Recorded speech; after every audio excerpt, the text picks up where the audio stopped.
The fire crackled quietly inside the White House.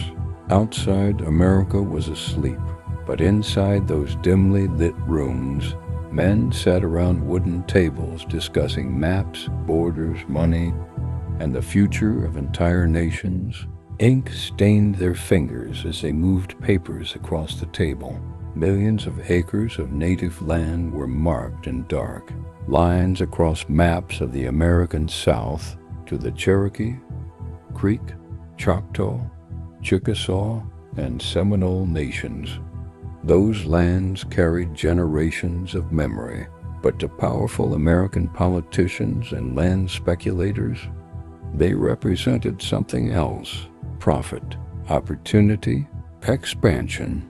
And by the late 1820s, the pressure to seize that land had reached a breaking point. Cotton had become king in the American South. Plantation owners were becoming incredibly wealthy. The invention of the cotton gin had transformed cotton into one of the most profitable industries on earth. And every year, settlers pushed deeper into native territory, searching for new farmland. But there was one problem. The land they wanted already belonged to someone else. Entire native nations stood in the way of American expansion. And unlike the stereotypes many Americans believed, these nations were not weak. The Cherokee Nation had schools, courts, a written constitution, newspapers, farms, businesses. The Cherokee were adapting rapidly to the changing world around them. And ironically, that success made them even more threatening, because it destroyed the excuse many Americans used to justify taking native land. If native nations were organized societies capable of governing themselves, then how could the United States justify removing them? For politicians hungry for expansion, that question was becoming dangerous. Then came gold. In 1828, gold was discovered in Georgia, near Cherokee territory.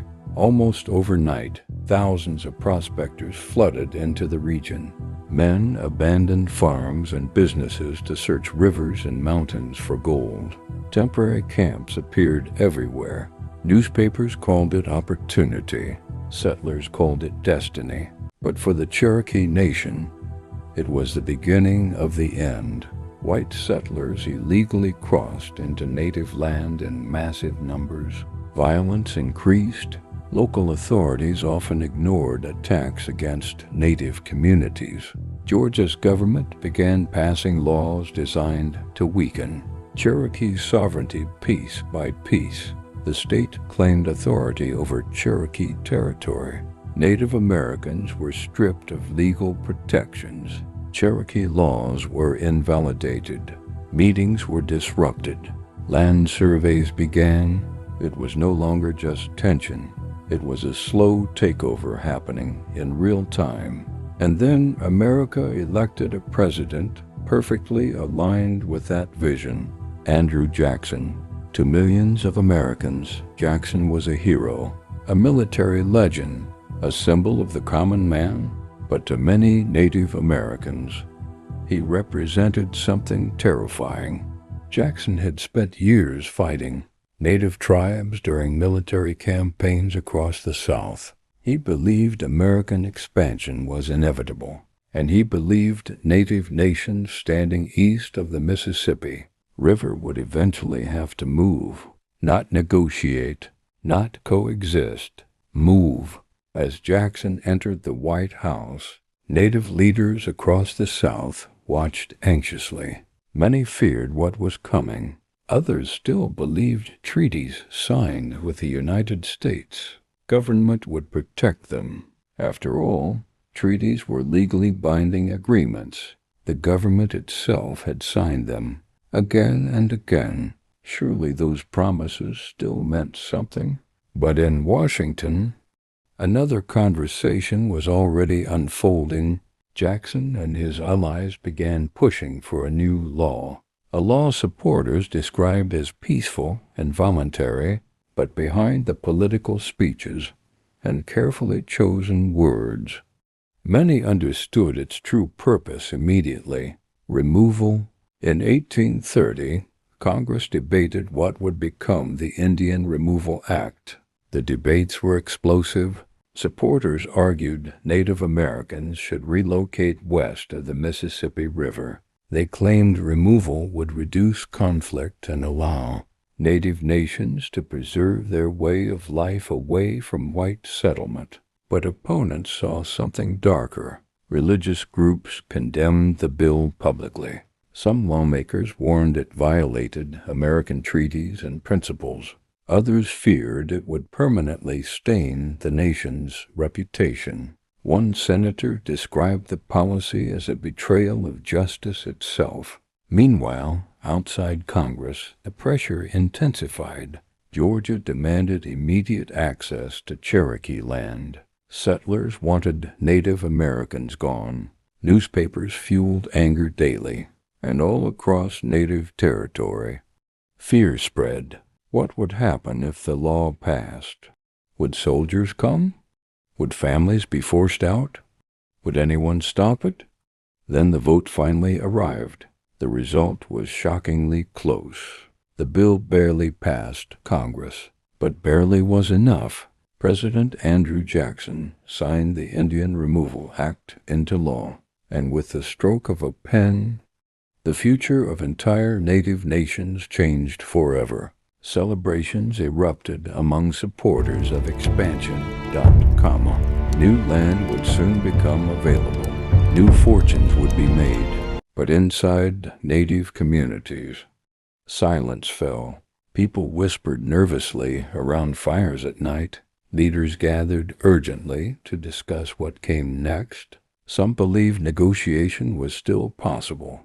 Others believed war was inevitable. And some refused to believe the United States government would truly break its promises so openly. The Cherokee Nation chose to fight back through the American legal system. If the government claimed to follow laws and treaties, then the courts would surely defend them. The battle eventually reached the United States Supreme Court, and for one brief moment, it seemed hope still existed. The court ruled in favor of the Cherokee. It recognized Native nations as distinct political communities with rights the states could not simply erase. The ruling was monumental. Legally, the Cherokee had won, but what happened next revealed something far more frightening than defeat. A government can write laws. A court can issue rulings, but none of it matters if power chooses to ignore them. Andrew Jackson reportedly dismissed the decision entirely. Whether he said the famous quote exactly or not, the message became painfully clear. The ruling would not stop removal. The Cherokee had won in court, but outside the courtroom, settlers were already flooding their land. Georgia continued enforcing its laws. Pressure intensified. Government agents pushed Native leaders to sign away territory. Fraudulent treaties emerged. Corruption spread, and across Native communities, the feeling grew stronger every day. Something terrible was coming, because America was no longer debating whether Native Americans would leave their homeland. The only question now was how far the government was willing to go to make it happen. And in the next chapter, the removals begin. Families would be dragged from their homes at gunpoint. Entire nations would march west under armed guard, and thousands would die on a journey the world would remember as the Trail of Tears. The debates were over. The laws had been signed. The courts had failed to stop it. And now, the removals would finally begin. Families would be dragged from their homes at gunpoint.